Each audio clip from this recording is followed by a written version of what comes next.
নাটোরের লালপুরে বনপাড়া পাবনা মহাসড়কে গোদরা এলাকায় প্রাইভেট কার নিয়ন্ত্রণ হারিয়ে গাছের সাথে ধাক্কা লেগে বাবা মেয়ে নিহত হয়েছে। এ ঘটনায় আরও দুজন গুরুতর আহত হয়েছে। নিহতরা হলেন শাহরিয়ার শাকিল, মেয়ে সামিরা খাতুন। নিহতদের বাড়ি বগুড়া সদর থানার কৈপাড়া গ্রামে। আহতরা হলেন প্রাইভেট কারের ড্রাইভার অজ্ঞাত এবং নিহত শাকিলের স্ত্রী আয়েশা আক্তার রুনি।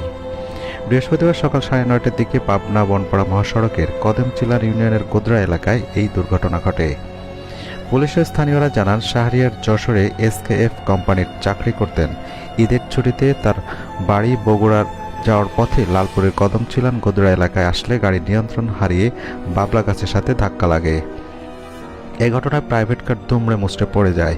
পরে স্থানীয়রা এসে গুরুতর আহত অবস্থায় 4 জনকে উদ্ধার করে স্থানীয় বনপাড়া পাটোয়ারি জেনারেল হাসপাতালে নিলে কর্তব্যরত চিকিৎসক বাবা ও মেয়েকে মৃত ঘোষণা করে। নিহত শাহরিয়ার শাকিলের স্ত্রী আয়েশা আক্তার রুনি পাটোয়ারি হাসপাতালে ভর্তি রয়েছেন। আহত প্রাইভেট কার ড্রাইভারকে নাটোর সদর হাসপাতালে পাঠানো হয়েছে।